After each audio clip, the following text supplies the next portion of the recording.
Instructions. You will hear a number of different recordings, and you will have to answer questions on what you hear. There will be time for you to read the instructions and questions, and you will have a chance to check your work. All the recordings will be played once only. The test is in 4 sections. Write all of your answers in the listening question booklet. At the end of the real test, you will be given 10 minutes to transfer your answers to an answer sheet. Now turn to Section 1. You will hear a conversation about a language course. First, you have some time to look at questions 1 to 5.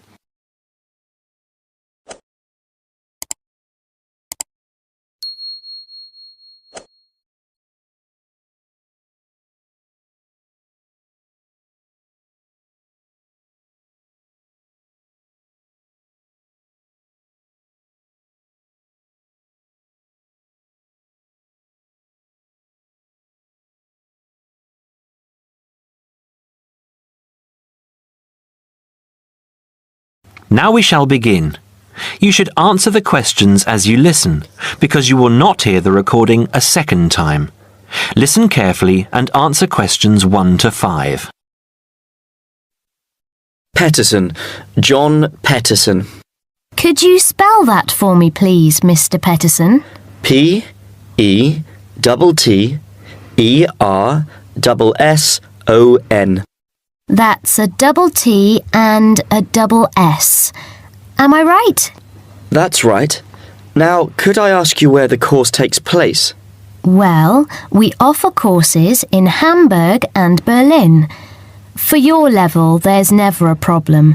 There are always plenty of people for the intermediate classes. Oh dear. Does that mean that there might be a lot of students in my class? I wouldn't be very happy about that. No, don't worry, Mr. Peterson.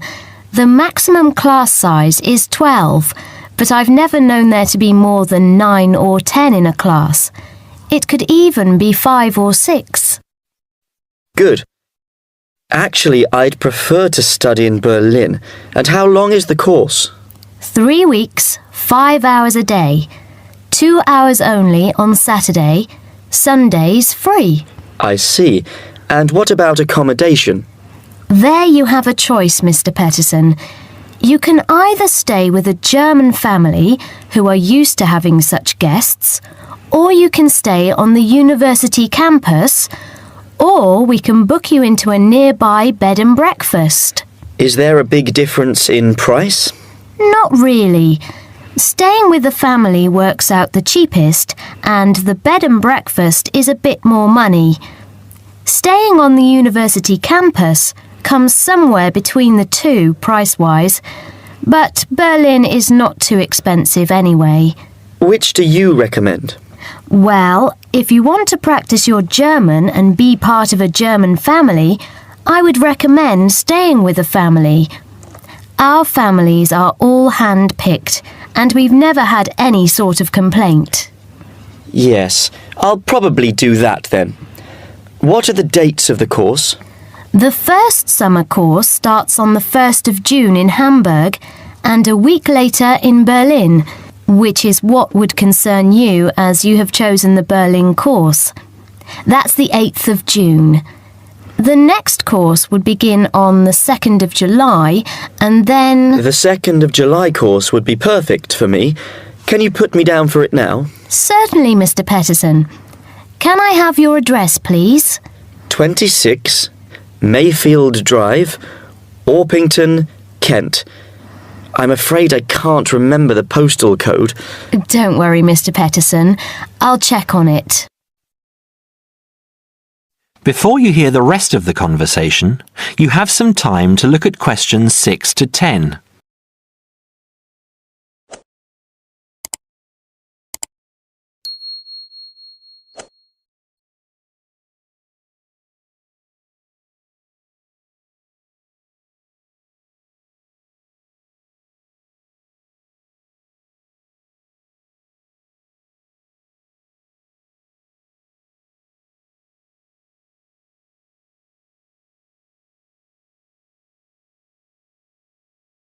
Now listen and answer questions 6 to 10. There are a couple of other things I'd like to ask. Certainly. What do I need to bring on the course? Well, apart from the obvious, you'll need our textbooks. I'll email you the name and publisher. You should be able to find it in your local bookstore. If you do have problems, call me or email me and I'll see what I can do. We provide the computers, computer disks, translation exercises and all that sort of thing, but you will need a good dictionary. We recommend Langenscheidt, which is more than adequate for your level. You don't have to go and spend a lot of money on an expensive dictionary. Not yet, anyway. Maybe you will when your German reaches a very high standard. That would be very nice. Now, finally, what about the cost of the course? And how do I pay? Would you like to pay that in pounds or in euros? Euros would be fine. In that case, it's 550 euros. You can pay by credit card if you like. Oh dear, I'm afraid I haven't got a credit card. How else can I pay? That's not a problem, Mr. Peterson. You can pay by bank transfer. Fine. By the way, I forgot to mention I am a full-time student. Have you got a student card? Oh yes. Then that does make a difference, you'll be pleased to hear. You are entitled to 35% off the full price. And if you can persuade a few people to join you, it would work out even cheaper. How do you mean exactly? Well, for every 5 people you find, 1 goes free. In other words, if there are 6 of you, you get 1 free course. Of course, in reality, you would divide up the savings amongst you, presumably. Right. Well, I'll see what I can do. Thank you. Not at all, Mr. Peterson, and I'm sure you'll enjoy the course. There are, of course, sightseeing possibilities.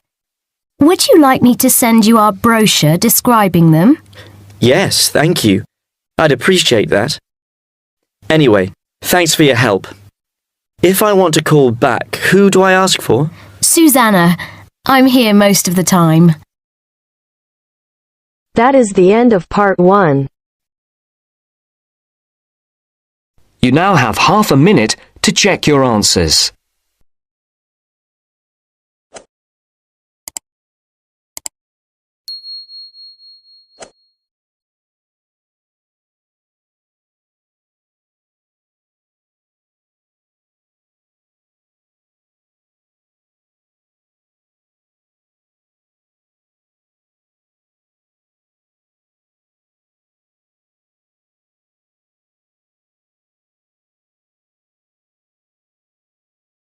Now turns to part 2. Part 2. You are going to hear an orientation talk. First, you have some time to look at questions 11 to 15.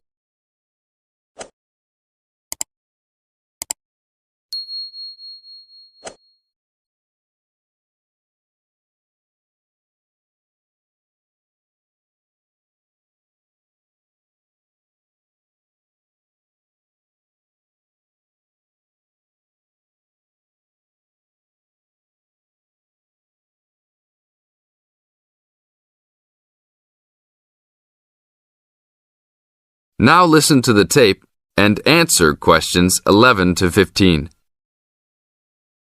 Welcome to Orientation Week. Today I am here with the captain of our school's women's gymnastics team. Her name is Elizabeth Rain, and she is a 4th-year student. I hope you can all see her as an example of a responsible student and athlete, a role model for everyone. Hi, Elizabeth.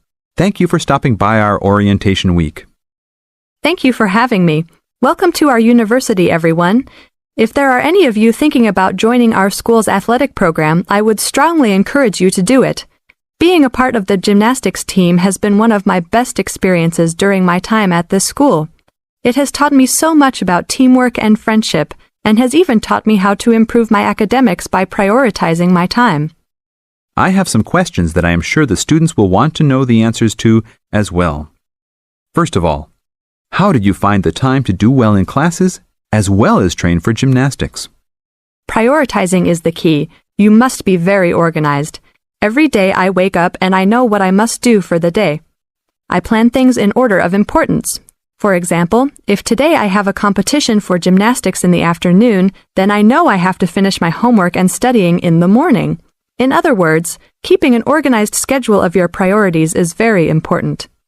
Can you explain to the students a little bit about your study habits? Well, I usually try to take classes that I'm interested in. This way, I have no excuse not to study because I chose the classes out of my own preference. I separate my study time by class. For example, if I have 5 classes for this semester, I will study for 1 class a day from Monday through Friday, and then review for all of them on the weekend. I won't try and study for all 5 of my classes at one time. It is too hard to do that, to remember everything and not feel like you are going crazy. It is very important to focus the time that you set aside for studying. I do not study with the television on.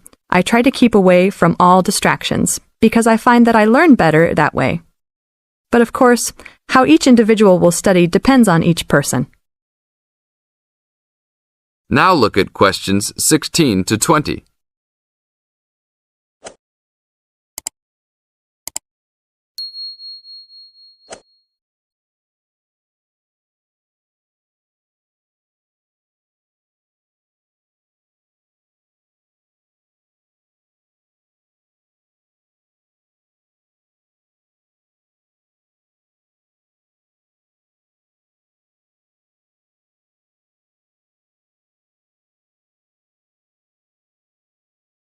Now listen to the tape and answer questions 16 to 20.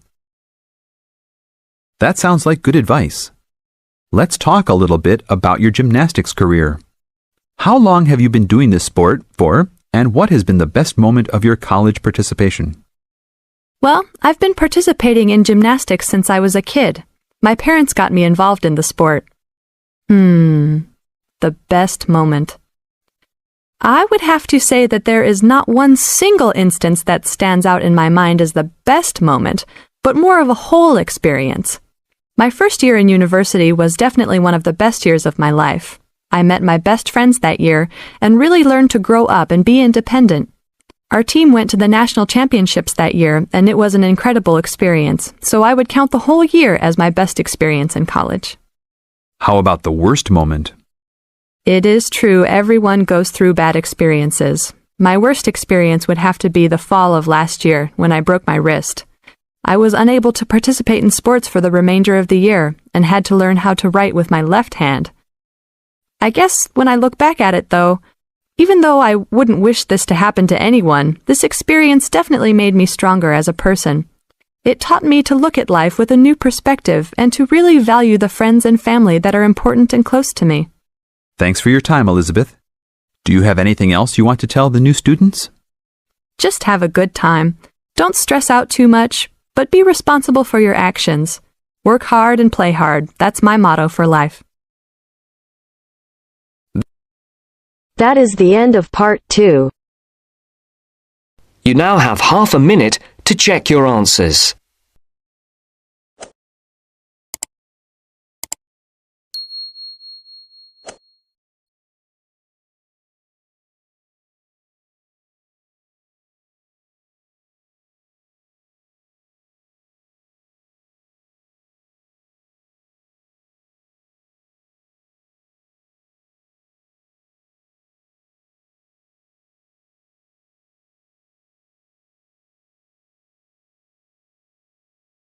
Now turns to part 3.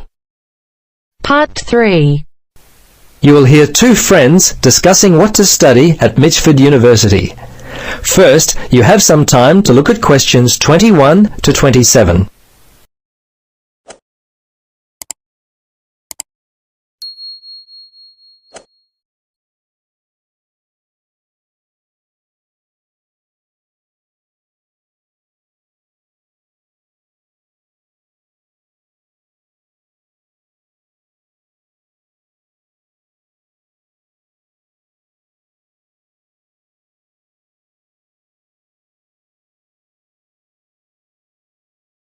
Now listen carefully and answer questions 21 to 27.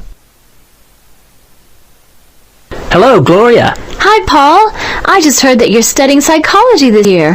At the moment, that's true, but to be honest, I'm not sure exactly what to study. You're in your third year at university.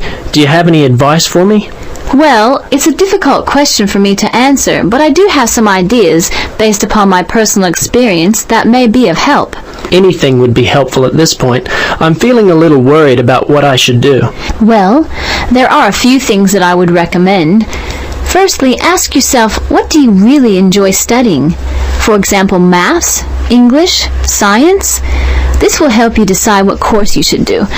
The university handbook lists all the courses available. You should take some time to look at it. A couple of my friends spoke with recent graduates of courses which took up a lot of time. Another thing which took a lot of time was an interview at the Dean of Academic Affairs office. They're always so busy there. Unless you've got a lot of time, I wouldn't bother with either of those ideas. Okay. Gloria, I understand there are some excellent publications that I can look at which will help answer my questions. But the trouble is, I'm having a real hard time locating them. Do you know where I might be able to go? Yes, I encountered this very same problem when I was deciding on what to study. I managed to locate a few excellent books that really helped me to decide what was best for me. Now, some of the details will be a little inaccurate. That's no problem. If you could just remember the titles, I'll be able to look them up at the university library. Now, let me just get my pen. Okay, ready? All right. The first book I found was What Should I Do? It was written by Paul Smith, and I believe it was published in 2000 by Smith Brothers. I think this was the best book I read, although Judy Newton's Choosing University Courses was also an excellent help for me. Can you remember what year that one was published? Let me see.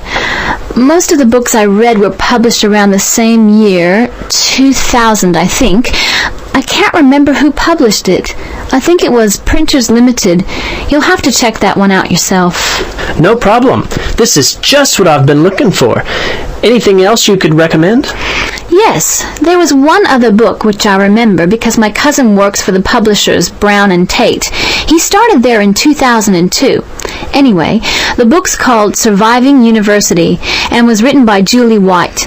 It's an excellent book which came out in 2004. I certainly recommend it.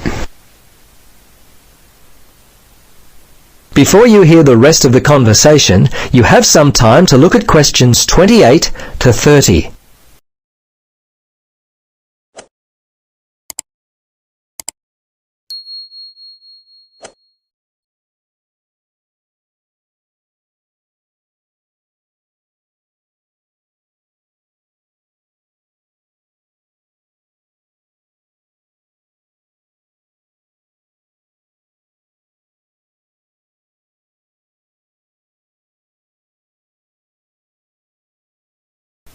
Now listen and answer questions 28 to 30.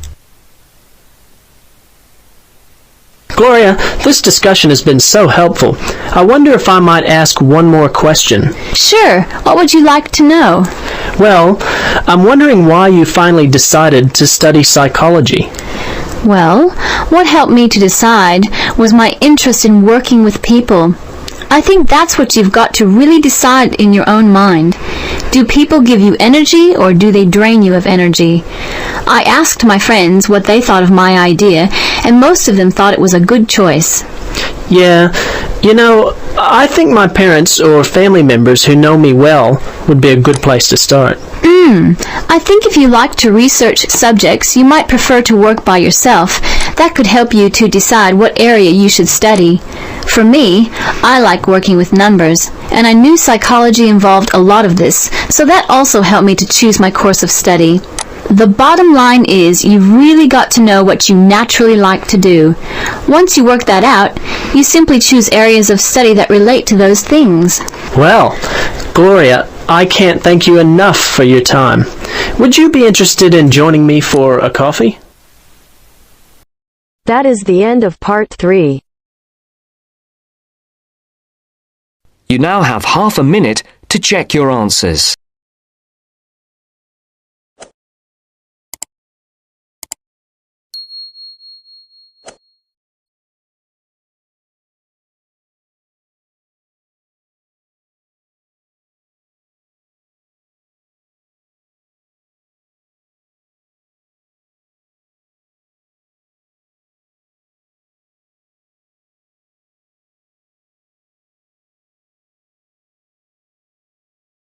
Now turns to Part 4. Part 4. You will hear a tutor giving some business students instructions about a finance project. You now have 30 seconds to read questions 31 to 36.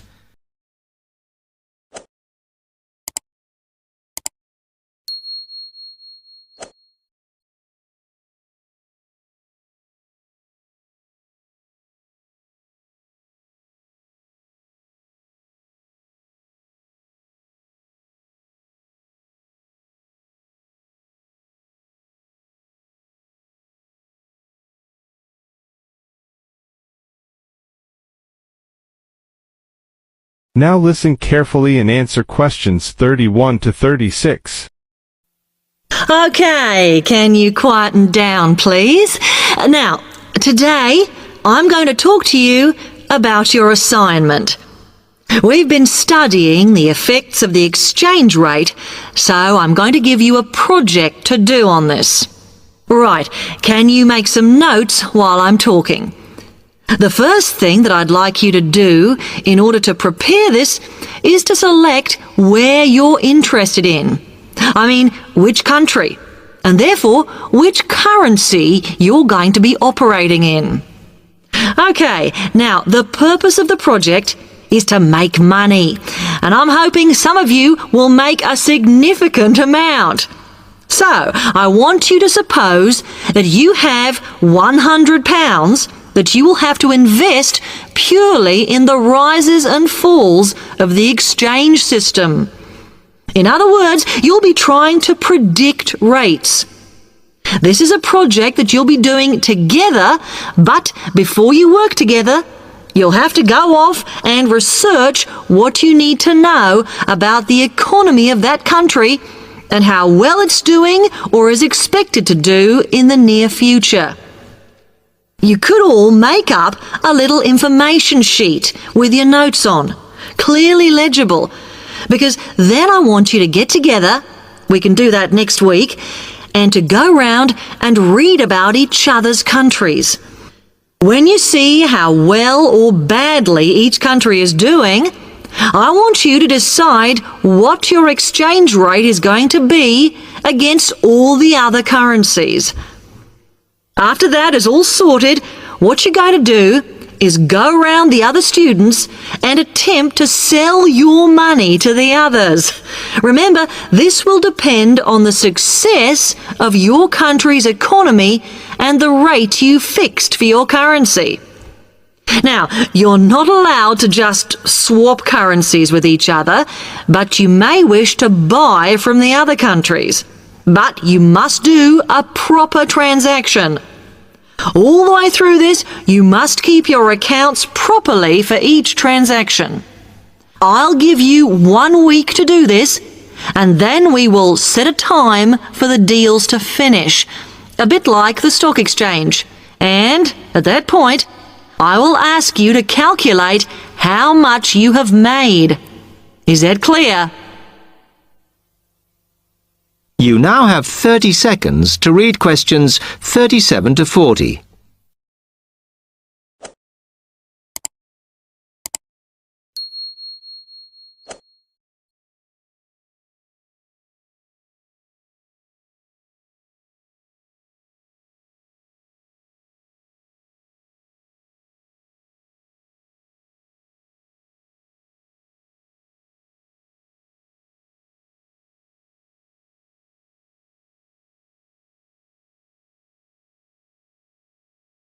Now listen carefully and answer questions 37 to 40.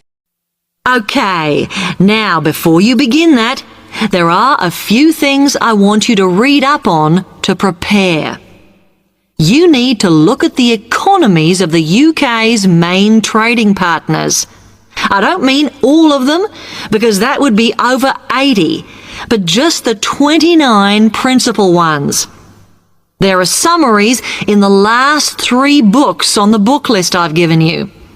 And so that you can practice applying the criteria on assessment I gave you, I'd then like you to focus just on one sector across all the countries.